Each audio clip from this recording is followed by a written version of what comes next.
Well, greetings, my beloved clients and friends. I just wanted to continue on the last conversation. We were talking about market bottoms. And like I said, in the office, we've been doing a lot of research about the nature and composition of market bottoms and how to identify them. And I said we looked at, in particular, at in 1981-82, because that's when Volcker had those big rate hikes like we're experiencing today, and then 2000 to 2002, which had many similarities as well, in that there was a big run up prior and like a one-time event. In that case it was Y2K, in this case it was coronavirus. And so as we're looking, and we looked at June 13th, and it appears to have many characteristics of a market bottom. I'm not sure if it is the market bottom, but it was definitely a market bottom. So I want to talk about what we've seen on and around June 13th, and why it has the characteristics of a bottom. Now, one thing that we're very careful of is in the office is cognitive biases. And I know that there's going to be a strong tendency within me and my analysts to see what we want to see, right? We want to find a market bottom so that we could end the pain, and so we're aware that our bias is to find evidence in support of that, and so we try really hard to be aware of that bias and really question ourselves as far as are we just finding evidence that we're looking for. And so, that being said, let's talk about June 13th, which was about a month and a half ago. And so that was the day that Powell raised rates by 0.75%. And that's huge. Normally, when they raise, typically they'll raise at 0.25%. So a 0.5% would be huge. 0.75% would be really big. And very, very rarely, code red is when they would raise a full percent. So 0.75 is pretty significant. And his prior two interest rate hikes were 0.25% and 0.5%. Okay, and so the reason he had to raise rates by 0.75, which was on a Wednesday, I believe, was the Friday prior, the CPI number came out, and it was really bad. It was worse than people expected, and it said that interest rates went up month over month by 1%. So he had to take a drastic action, and so going into June 13th, those 4 days, actually Thursday before the CPI came out, and then Friday, then Monday, Tuesday, were big drops. And also that Wednesday that he dropped. So there was a big sell-off. And there had been one going April, May, and June, and then it just accelerated those last 4 days or so. So it didn't look quite like capitulation, but it was a pretty sharp drop. Okay, and a lot of other things peaked on that day. The 10-year Treasury peaked close to 3.5%. Since that time, it's come back down to about 2.6. So it's almost come back almost a third of its value back down. So not value, but of its yield. And so it ran up to 3.5 and has since come down sharply. Okay, so that also peaked on June 13th. What else peaked? Oil. Oil peaked around that exact same time at $123 a barrel. Right now it's in the mid 80s. So it's come off like a third from there. Okay, so the 10-year peaked, oil peaked, gasoline also peaked. They were just saying that gasoline has come down every day for the last 50 days. So all these things peaked at the same. What else peaked? The real estate market. Real estate had been hot, I mean, throughout COVID, and then it just hit a wall pretty much on June, right around June 13th. That mortgage originations, and they just stopped. And so what else peaked? The 10-year, oil, gas, real estate, and it seems like the Fed's rate hikes also peaked. They did 3 quarters, and then a month later they did another 3 quarters. So they didn't go take it up a notch. And it seems like the belief and the trend is that that was the worst. 3 quarters. Next one likely to be a half, and then maybe 2 quarters. Okay, so the rate at which the Fed was raising rates also peaked on that day. So a lot of negative things peaked on that day, and perhaps even fear. Fear may have also peaked on that day. Okay, and another thing that peaked was worry about second quarter earnings, because it was, second quarter was not going to end until June 30th. Starting in July, we're going to start hearing earnings reports, and right now we're kind of in the middle, maybe a little bit past the middle of earnings season, and earnings season actually has not been as bad as feared. It's actually been pretty good. So,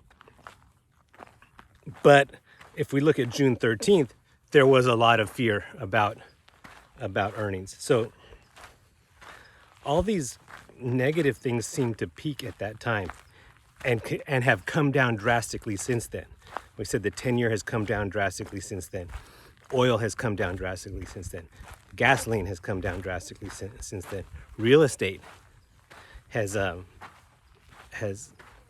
prices not so much, but a little bit. But activity has really come down drastically since that peak. So it's the type of thing that would justify a bottom. And one of the things we said about the difference between 2000 and today is that in 2000, when the market had peaked, there were 2 very strong, viable alternatives for money beside the stock market. So if you said, know what, the market's too hot, market's starting to turn, I'm taking my money out and I'm going to put it someplace else. Well, you had 2 really good options. You had you could get a government bond over 6%. You could get high quality corporates about 7%. So the bond market was a very attractive alternative at that time, which it is not today. Right, the 10-year's at 2.6, and it's just not that attractive. And if rates go up, that's not good for bonds. So, and then the other thing that was attractive in 2000 that is not today is real estate. Real estate was just starting a nice run. Well, real estate's just now ending a nice run. So there, compared to 2000, there's not a really attractive alternative to stocks, and especially U.S. stocks, because as rough a shape as the U.S. is in, Europe's probably worse. 1, they're in the middle of a war, and 2, they just haven't been as strong as the U.S. for a while. Emerging markets are kind of shaky, so and it's risky to invest in China. They could decide to shut their markets at any time. So there's a word, it's an acronym actually, it's called TINA. There is no alternative. And so there really is no alternative to attractive U.S. companies. And by June 13th, they had sold off sufficiently to be reasonably priced. they weren't super cheap. They weren't bargain basement cheap. Some of them were, but across the board, the market had not gotten to bargain basement cheap. But if you consider TINA, what are your alternatives? That was probably the best one. Better than bonds, better than real estate, better than emerging markets. Less volatile than crypto. Crypto also bottomed right about that time. So we kind of are looking at June 13th as perhaps the market bottom, if not the market bottom, a market bottom, and we're comfortable, say, taking our equity allocation to about 60%. So, which is enough to participate in the rebound, but we also have some money on the sidelines that if it dips again, we're not fully exposed, and as we see opportunities, we have dry powder to deploy. So I think that's a comfortable place for us to be right now, about a 60% allocation to equities, in light of this at least temporary market bottom. Now, why don't we go all in? Because there's still some risks out there.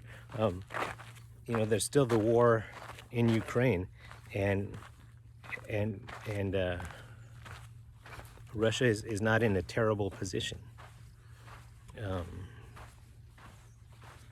And then there's uncertainty about China and Taiwan, and the energy situation. What if Putin doesn't give Europe natural gas during the winter? What could that do to the market? So, excuse me. So if because of the risk, we're not going to be fully invested, but because of the opportunity, we're not going to be fully not invested. I think about a 60% allocation is a good place to be, and obviously we're going to continue to monitor that. And even Powell said when he talked on the most recent rate hike, he said, there's not a ton of risk in the market right now. A lot of it has already come out. He said, so and he was referring to the fact that I'm not scared to raise rates for fear of damaging the markets going forward, because a good chunk of the damage has already been done, is basically what he was saying. So, and I think I would agree with that a good chunk of the damage has already been done. That if we're not at the bottom, we're a lot closer than we were, and a lot of risk has come out in light of that pullback. Another interesting thing that has happened since June 13th, one, earnings have not been as bad as we expected, but one sign of a market bottom is this: that a company misses earnings and it still goes up. Meaning the company reported earnings, it was not as good as expected, meaning it was bad news, but even on that bad news, the stock went up. And what's that a signal of? That there was already more than enough negativity baked into the price of the stock. So that there was really no surprises even with the missed earnings. And that happened to Microsoft and Google. They both missed, and the day they missed earnings, the stock went up. So when we saw that, we were like, wow, that's interesting. So they've already been beaten up sufficiently, is what that signals. So we're not going to completely stake a flag in June 13th, but we are looking at it, and we are reallocating. We're looking at opportunities to maybe use some of that cash that we have on the sidelines and start buying good companies cheap again. One of them we're looking at is Nike. It's in the Dow 30, and it was the worst performing year to date in the Dow, and I think it's a great company. So if it's been beat up a little bit, and I could buy it. It's not super cheap, but it's it's cheaper than it was 6 months ago. And I just think it's a great company. Here's a couple things real quick that I like about Nike. Is they're just a global brand. Everybody in the world knows that brand, and so sports is usually a thing for guys more, but in America, girls are into sports and athleisure, especially with working from home and the trend for more casualness in the office. I mean, I wear Nike to work. And a lot of people, they're just wearing it not at the gym. And you go to Target and you look, and if you look around, you're like, is this the gym or the Target? The way that people are dressed, they're looking like they came from the gym or they're on their way to the gym. And so just that dress across the board has become more casual, and Nike is a leader in that. And I think, and that's an American thing, more so than in the rest of the world, which means there's an opportunity for the rest of the world as they become more casually dressed like in America, that Nike's going to take massive market share, right? And so when women get involved, a guy will have maybe 1 or 2 pairs of shoes and a woman will have 10. And she'll have the matching socks and shorts and top and hat and accessories to go with it, right? So it's a great market as women in America and across the world start embracing this athleisure, and Nike's well positioned. And just, you watch sports, any sports, football, baseball, basketball, soccer, right? And NBA is becoming a global phenomenon. And on the court, probably 80% of them are wearing Nike. A good chunk of them are sponsored by Nike. So in a stadium with 100,000 people and cheering on their fans on the field, how are they going to be dressed? They're going to want to wear what their heroes are wearing, which is Nike. So there's 100,000 people wearing that same Nike jersey, right? And those are global long-term trends. I mean, soccer is the world sport, and Nike has a strong position in that. Tennis, golf. So, I mean, I like them as the value of their brand, the goodwill in that brand is huge, and that's the type of company we would like to hold long term. So if we could buy it at an attractive entry point, that's the type of thing we're looking at. So just a little insight into what we're seeing at the office and the direction that we're going with the portfolio. So I hope this helps. Hope you have a great day.